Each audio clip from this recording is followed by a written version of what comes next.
Dad. So growing up, then Dad is why you get into golf then, because Dad is a golf pro. Yes. And gets you and your sister into the game. Yes, absolutely. And because it was, I mean, kind of what Beth was talking about when she was here was like, I had to go to the golf course because family was involved and I was taken care of, and like I was being babysat at the golf course. Was it kind of a similar situation for you? Well, absolutely, but not only me. When I, because I've been writing 2 blogs, Literally Letty, which is my fun storytelling, and then I realized that time was passing, so my second blog is Miami Golf and Country Club history. Yeah.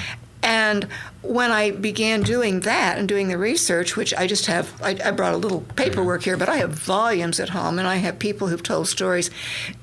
The one thing we all had in common, and again, children of the 50s and the early 60s, the club was a babysitter. Yeah. And yes, we had hundreds of children playing golf. And Tulsa was the same way. Oklahoma City was the same way. Public courses were the same way. Parents could drop their kids off at a public course. The kids would play 1836 holes a day. They had enough spending money for a hot dog. If a pool was there, we had lifeguards to take care of us. So for me growing up, and we had golf lessons. Every Friday was junior golf day. We had women and some men, because we had a great company called B.F. Goodrich there in Miami. And so the men, a lot of the men who would get off the midnight shift would come out. And we had scores. So we learned the rules. We learned about don't move your ball unless you want a penalty. Yeah. We learned about manners, and we learned about all forms of being honest.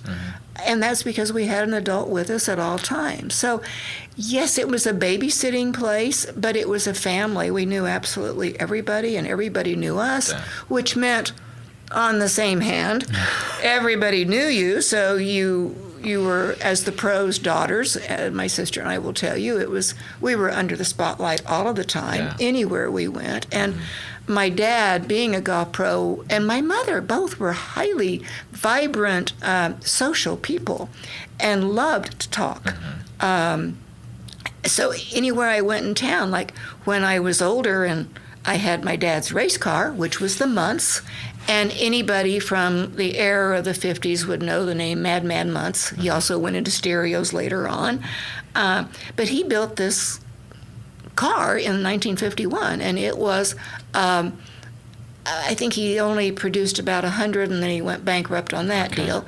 But we had one, and it went 160 miles an hour down the turnpike, which was brand new. In 1950. Yeah, well, we owned it about I think he bought it about 1958 from Lou Newell.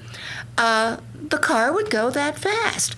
And that's just how, that's how it lived. So I know one time when I was 16 and driving the car, we took it out to the fairgrounds because we had a spotlight on it, and we were going to go look for people parking. Yeah. Well, you have to, besides look for people parking, you need to look out for mud. Sure. And, of course, I've got this thing that was only 6 inches off the ground stuck in the mud. And there were no cell phones. To the life of me, I have no idea how we got help. Somebody saw us. Somebody knew the car. Somebody called the wrecker.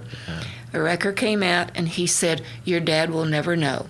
That's nice of him. And I was so overjoyed. Every time I drive down Main Street in Miami, Oklahoma, I look, they still have the little bear up there on the service station. Yeah. None of it exists anymore. But he pulled us out of there. He took us all the way back to his station. He washed the car down. That's awesome. Yes, that's growing up under the spotlight, I guess you would say.